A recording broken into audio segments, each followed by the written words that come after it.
जय श्री कृष्णा भगवतगण। भगवत गीता के 13वें अध्याय को आपके सामने प्रस्तुत करने जा रहे हूँ। कर रहा है वह इन बातों के द्वारा अपनी परीक्षा कर सकता है। अहिंसा का सामान्य अर्थ वध न करना या शरीर को नष्ट न करना लिया जाता है, लेकिन अहिंसा का वास्तविक अर्थ है अन्यों को विपत्ति में न डालना। देहांत बुद्धि के कारण सामान्य लोग अज्ञात द्वारा ग्रस्त रहते हैं और निरंतर भौतिक कष्ट भोगते रहते हैं। अतएव जब तक कोई लोगों को आध्यात्मिक ज्ञान की ओर ऊपर नहीं उठाता, तब तक वह हिंसा का अभ्यास करता रहता है। व्यक्ति को लोगों में वास्तविक ज्ञान वितरित करने का भरमस प्रयास करना चाहिए, जिससे वे प्रबुद्ध हो और इस भवबंधन से छूट सके। यही अहिंसा है। सही विष्णु, इसका मतलब है शांति का अर्थ है कि मनुष्य अन्यों द्वारा किए गए अपमान तथा तिरस्कार को सहे। जो आध्यात्मिक ज्ञान की उन्नति करने में लगा रहता है, उसे अन्यों के तिरस्कार तथा अपमान सहने पड़ते हैं। ऐसा इसलिए होता है क्योंकि यह भौतिक स्वभाव है।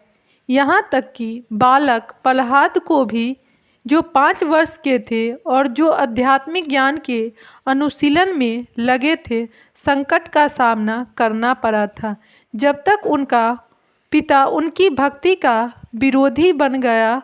उनके पिता ने उन्हें मारने के अनेक प्रयत्न किए, किंतु प्रहलाद ने सहन न कर लिया। अतएव आध्यात्मिक ज्ञान की उन्नति करते हुए अनेक अवरोध आ सकते हैं, लेकिन हमें सहिष्णु बनकर संकल्प पूर्वक प्रगति करते रहना चाहिए। सरलता, इसका मतलब है आर्जवम का अर्थ है कि बिना किसी कूटनीति के मनुष्य इतना सरल हो कि अपने शत्रु तक से वास्तविक सत्य का उद्घाटन कर सके। जहाँ तक गुरु बनाने का प्रश्न है, आचार्योपासन आध्यात्मिक ज्ञान में प्रगति करने के लिए यह अत्यावश्यक है, क्योंकि बिना परमाणविक गुरु के यह संभव नहीं है। मनुष्य को चाहिए कि विनम्रता पूर्वक गुरु के पास जाए और उसे अपनी समस्त सेवाएं अर्पित करे, जिससे वह शिष्य को अपना आशीर्वाद दे सके।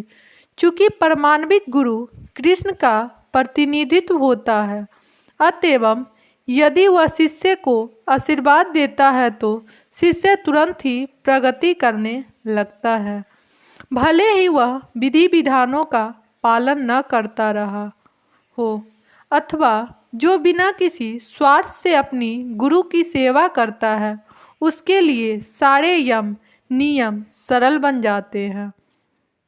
आध्यात्मिक जीवन में प्रगति करने के लिए पवित्रता अनिवार्य है। पवित्रता 2 प्रकार की होती है, आंतरिक तथा बाह्य।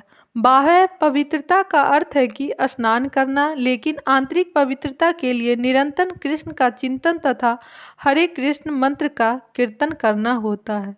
इस विधि से मन से पूर्ण कर्म की संचित धूलि हट जाती है। दृढ़ता का अर्थ है आध्यात्मिक जीवन में उन्नति करने के लिए मनुष्य दृढ़ संकल्प हो। ऐसे संकल्प के बिना मनुष्य ठोस प्रगति नहीं कर सकता। आत्म संयम आत्म विग्रह का अर्थ है कि आध्यात्मिक उन्नति के पथ पर जो भी बाधक हो, उसे स्वीकार न करना। मनुष्य को इसका अध्यस्त बनकर ऐसी किसी भी वस्तु को त्याग देना चाहिए जो आध्यात्मिक उन्नति के पथ के प्रतिकूल हो। यह असली वैराग्य है। इंद्रियां इतनी प्रबल है कि वे सदैव इंद्रिय तृप्ति के लिए उत्सुक रहती है। अनावश्यक मांगों की पूर्ति नहीं करनी चाहिए। इंद्रियों की उन्नति ही तृप्ति की जानी चाहिए, जिससे आध्यात्मिक जीवन में आगे बढ़ने में अपने कर्तव्य की पूर्ति होती है। सबसे महत्वपूर्ण किंतु बस में न आने वाली इंद्रिया जीभ है।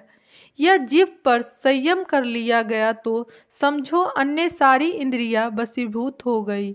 जीभ का कार्य स्वाद ग्रहण करना तथा उच्चारण करना है। अतएव नियमित रूप से जीभ को कृष्णाप्रीत भोग के उच्छित कष्ट का स्वाद लेने में तथा हरे कृष्ण कीर्तन करने में प्रयुक्त करना चाहिए। जहाँ तक नेत्रों का संबंध है, उन्हें कृष्ण के सुंदर रूप के अतिरिक्त अन्य कुछ नहीं देखने देना चाहिए। इसके नेत्र वश में होंगे। इसी प्रकार कानों को कृष्ण के विषय में श्रवण करने में लगाना चाहिए और नाक को कृष्णार्पित फूलों को सूंघने में लगाना चाहिए। यह भक्ति की विधि है और यहाँ यह समझना होगा कि भगवत गीता केवल भक्ति के विज्ञान का प्रतिपादन करती है। भक्ति ही प्रमुख एकमात्र लक्ष्य है। भगवत गीता के बुद्धिहीन भाष्यकार पाठकर के ध्यान को अन्य विषय की ओर मोड़ना चाहते हैं, लेकिन भगवत गीता में भक्ति के अतिरिक्त अन्य कोई भी विषय नहीं है।